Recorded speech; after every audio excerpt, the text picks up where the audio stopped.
सभी विद्यार्थियों को नमस्कार। आज का सेशन में विद्यार्थियों आज हम पढ़ेंगे मानव में रोग। ये मानव में रोग विज्ञान का एक इम्पोर्टेंट टॉपिक है और ये हर एग्जाम में पूछा जाता है। मानव में रोग, उनके लक्षण, रोग कारक इसमें पूछते हैं कि कौन सा अंग प्रभावित होता है। तो ये श्रृंखला आज की रहेगी अपन की। तो इसमें मानव में रोग यानी मूवमेंट डिजीज। तो पहले अपन को रोग की परिभाषा पता होना चाहिए कि रोग क्या होता है।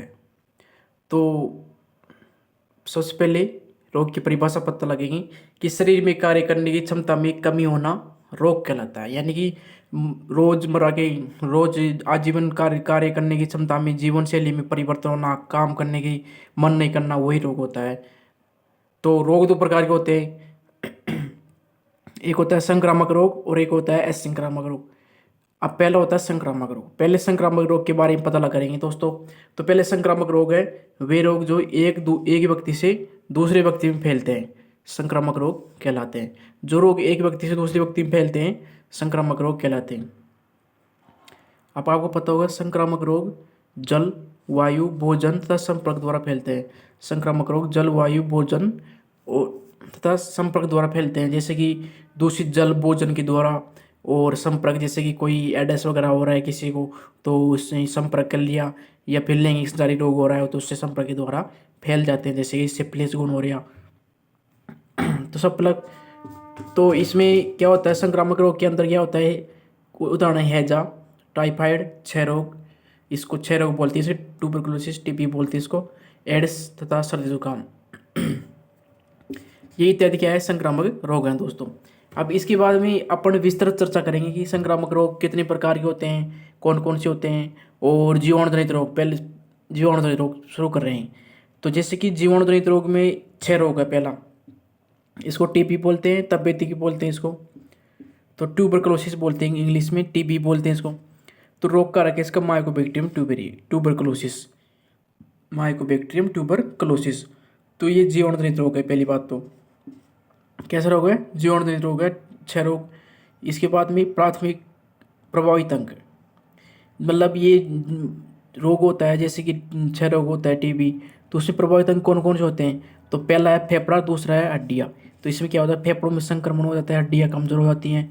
तो क्या है, हड्डियों में मतलब भाई मांसपेशियों में खून का संचालन सही तरीके से नहीं होता है तो हड्डियाँ कमज़ोर होने लग जाती हैं। उसके बाद में हड्डियों मुरझा जाती हैं और काम करने की मतलब बस की नहीं होती है, और बार बार रोगी को खांसी आने लग जाती है। तो फेफड़े खराब हो जाते हैं, फेफड़ों में संक्रमण हो जाता है, इनका आकार बढ़ जाता है। तो इनके क्या होता है, उपचार किया जाता है इसको।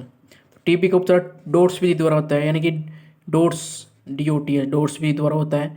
कि इसमें क्या होता है टीबी के अंदर, इसमें डॉक्टर की इसमें क्या वो सलाह में दवा लेनी पड़ती है, डॉक्टर की सलाह में दवा लेनी पड़ती है इसमें डोर्स के अंदर। ठीक है दोस्तों। इसके बाद में दोस्तों अगला है हैजा। हैजा रोग होता है, रोग कारक हैजा रोग का सबसे पहले, जैसे कि इसमें एग्जाम में क्वेश्चन पूछते हैं कि ये रोग, कि इसका रोग कारक कौन सा है, किस प्रकार का रोग है, जीवाणु जनित है या विषाणु जनित या वायरस जनित होता है, या प्रोटोजोआ जनित होता है। तो हैजा एक जीवाणु जनित रोग है। और इसका रोग कारक ये इंपॉर्टेंट है, ब्रियो कोलोरी। इसका रोग कारक क्या है, ब्रियो कोलेरी। इसका रोग क्या है, ब्रियो कोलेरी। तो हैजा में प्रभावित अंग कौन कौन से, संपूर्ण शरीर। इसमें क्या होता है, जा जाता है जब रोगी बेहोश हो जाता है, उसके बाद में पानी के शरीर में कमी हो जाती है, तो तुरंत उनको ORS का घोल पिलाया जाता है, जीवन रक्षक घोल पिलाया जाता है, और डॉक्टर की सलाह लेकर दवाई दिलाई जाती है। इसके बाद में दोस्तों अगला अगला रोग आता है टाइफाइड। देखिए दोस्तों, इसमें टाइफाइड एक जीवाणुजनित रोग होता है। कैसे रोग होता है, जीवाणुजनित रोग है टाइफाइड भी। तो टाइफाइड में जैसे कि रोग कारक मैंने सब में रोग कारक पूछता है, जैसे कि एग्जामिनर पूछता है कि रोग कारक पूछता है सबसे ज़्यादा दोस्तों रोग कारक, जैसे कि उसमें टाइफाइड में रोग कारक इसकी क्या नाम है, टाइफाइड में कौन सा रोग है, जीवाणुजनित रोग है या विषाणुजनित रोग होता है। तो इसमें टाइफाइड साल्मोनेला, इसमें रोग कारक होता है साल्मोनेला टाइफी। कौन सा रोग कारक होता है दोस्तों, साल्मोनेला टाइफी। और टाइफाइड में प्रभावित अंग होती है छोटी आंत, यानी कि क्षुद्रांत्र। इसमें टाइफाइड में प्रभावित अंग है क्षुद्रांत्र। उसके बाद में क्या है कि भोजन ढंग से पचता नहीं है रोगी को और कमजोर हो जाता है, तो छोटी आंत सबसे ज़्यादा प्रभावित करती है। तो टाइफाइड का उपचार डॉक्टर की सलाह से प्रतिजैविक दवा का प्रयोग करना। टाइफाइड का उपचार है डॉक्टर की सलाह से प्रतिजैविक एंटीबायोटिक्स दवा का प्रयोग करना। इसके बाद में अगला क्वेश्चन है दोस्तों, पोलियो या बाल पक्षाघात या लकवा, इसको बोलते हैं लकवा। तो इस रोग में क्या होता है कि ये बच्चों में होता है ये रोग, पोलियो या बालघात या लकवा रोग, बाल पक्षाघात। तो इसमें रोग कारक होता है एट्रोवायरस या पोलियो वायरस भी बोलते हैं इसको। जैसे कि पोलियो के टीके नहीं लगते हैं बच्चों को समय पर, तो ये रोग हो जाता है। तो इस रोग में क्या होता है, लक्षण क्या होते हैं, प्रभावित अंग कौन सा है, संपूर्ण तंत्रिका तंत्र क्या हो जाता है, इसमें प्रभावित हो जाता है, संपूर्ण तंत्रिका तंत्र प्रभावित हो जाता है। तो इसमें उपचार किया जाता है, फिजियोथेरेपी के द्वारा किया जाता है, उसकी थेरेपी की जाती है शरीर में, या ऑपरेशन के द्वारा कुछ परिवर्तन किए जाते हैं, तो उसके द्वारा ये उपचार किया जाता है। ये 6 माह से 3 वर्ष के बच्चों में हो सकता है। जैसे कि ये पोलियो होता है ना, ये 6 माह से 3 वर्ष के बच्चों में अधिकतर होता है। इसके बाद में रेबीज या जलांतक या हाइड्रोफोबिया। देखिए दोस्तों, इस नाम से पता लगा रेबीज। रेबीज रोग संक्रमित बिल्ली, कुत्ता, लोमड़ी, बिल्ली और ये दरी इत्यादि इत्यादि के द्वारा काटने से होता है। तो इसमें क्या होता है कि ये रेबीज रोग भी है ना, इसमें रोगी को हाइड्रोफोबिया की शिकायत हो जाती है। जैसे कि उसको जल से डर लगता है, हाइड्रोफोबिया, जल से जलांतक यानी जल से डरने वाले रोग को हाइड्रोफोबिया बोलते हैं। तो ये इससे रेबीज रोग होता है। तो रेबीज रोग में जैसे कि रोग कारक होता है रेबडो वायरस, इसका रोग क्या नाम है, रेबडो वायरस। इसको स्ट्रीट वायरस भी बोलते हैं, इसको लाइसा टाइफोन भी बोलते हैं। ठीक है दोस्तों, अब रेबीज रोग में प्रभावित अंग क्या होता है, संपूर्ण शरीर। जैसे कि रोगी क्या होता है, संपूर्ण शरीर इसमें प्रभावित हो जाता है। रोगी को बेहोशी शिकायत आ जाती है, रोगी का जी नहीं करता, उसके जल जल जल के साथ ले जाने पर उसे डर लगता है। तो इसमें ये रेबीज रोग में ये शिकायत होने लग जाती है। इसके बाद में ये वायरस संक्रमित कुत्ता, बंदर, बिल्ली, लोमड़ी, भेड़िया आदि के लार में पाया जाता है। अच्छा जी, ये वायरस जनित रोग होता है रेबीज। तो संक्रमित कुत्ता, बंदर, बिल्ली, लोमड़ी इत्यादि काटने से होता है। इसका उपचार किया जाता है एंटी रेबीज के टीके लगवाकर। इसके उपचार कैसे किए जाते हैं, एंटी रेबीज के टीके लगवाना। तो इसमें उपचार किया जाता है एंटी रेबीज के टीके लगवाना। जैसे कि उपचार के लेते हैं, डॉक्टर के पास में जाते हैं, चिकित्सक के पास में उपचार देता है। तो इसमें क्या होता है कि वो लिखता है 5 दिन लगता है टीके, फिर तीसरे दिन, चौथे दिन, 14वें दिन और 30वें दिन डॉक्टर बताया तो अनुसार दवाइयाँ लेनी पड़ती है दोस्तों। चलिए दोस्तों, अगला इस श्रृंखला का अगला रोग चल बताते हैं आपको, कुष्ठ रोग। देखिए दोस्तों, कुष्ठ रोग कौन सा रोग है, एक जीवाणु प्रकार का रोग है, जीवाणु जनित रोग होता है कुष्ठ रोग। तो कुष्ठ रोग में क्या होता है, जैसे कि माइकोबैक्टीरियम लेप्री जीवाणु होता है। क्या होता है, माइकोबैक्टीरियम लेप्री जीवाणु होता है। तो कुष्ठ रोग में प्रभावित अंग क्या होता है, कुष्ठ रोग में प्रभावित अंग हाथ की अंगुलियां, पैर की अंगुलियों पर चकते बनना तथा उनमें विकृति उत्पन्न हो जाती है। जैसे चकते लाल लाल दाने बन जाते हैं, उनमें विकृति उत्पन्न हो जाती है, फोड़ी फुंसी हो जाती है, वो कुष्ठ रोग होता है। कोड साधारण भाषा में, ग्रामीण भाषा में हम ऐसे बोलते हैं कोड निकला है, कोड के रोग निकले हैं।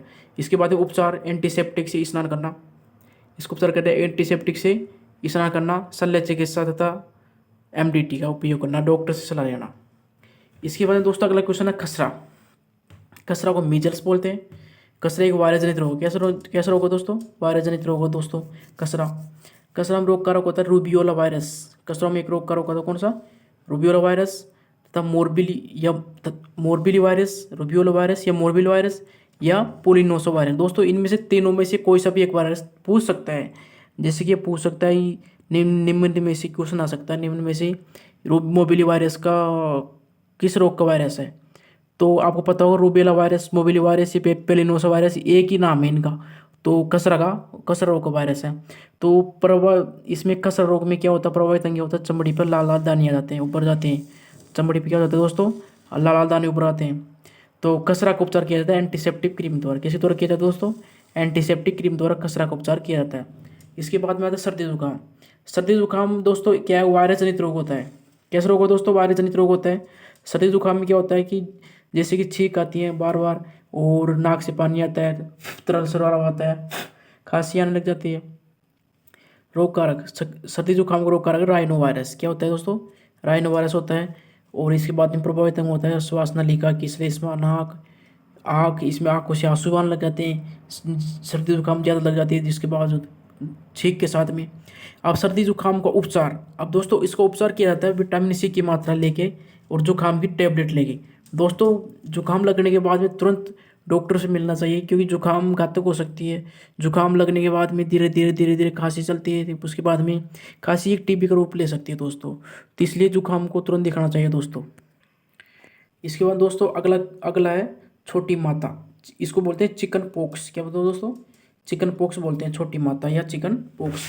दोस्तों इस रोग, छोटी माता रोग में रोग कारक कौन सा? वेरिसोला जोस्टर वायरस। ये भी वायरस जनित रोग है दोस्तों। कौन सा रोग है? वायरस जनित रोग है। तो इसमें रोग कारक कौन सा है? वेरिसोला जोस्टर वायरस। तो दोस्तों इसमें प्रभावित अंग क्या होता है? त्वचा पर लाल लाल दाने आ जाते हैं। त्वचा पर क्या हो जाते हैं? लाल दाने आ जाते हैं। इस प्रभावित अंग क्या होता है? छोटी माता में त्वचा पर लाल दाने आ जाते हैं। अब छोटी माता का उपचार किया जाता है मलहम लगाना, मलहम लगाना या नारियल का तेल दानों पर लगाना छोटी माता रोग में। छोटी माता का ये इंपोर्टेंट रोग कारक पूछता जाता है। तो रोग कारक क्या है? वेरिसोला जोस्टर वायरस।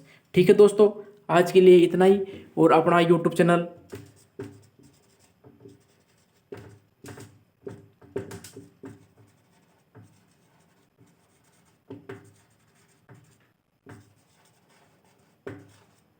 खोड़ा साइंस क्लासेस यूट्यूब चैनल को लाइक एंड सब्सक्राइब करें, इसको वायरल करें, जैसे कि शेयर करें, दोस्तों को बताएं कि साइंस के लिए एक चैनल बनाएं। खोड़ा साइंस क्लासेज अपना यूट्यूब चैनल है। धन्यवाद दोस्तों, आज के लिए इतना ही। मिलते हैं कल। धन्यवाद।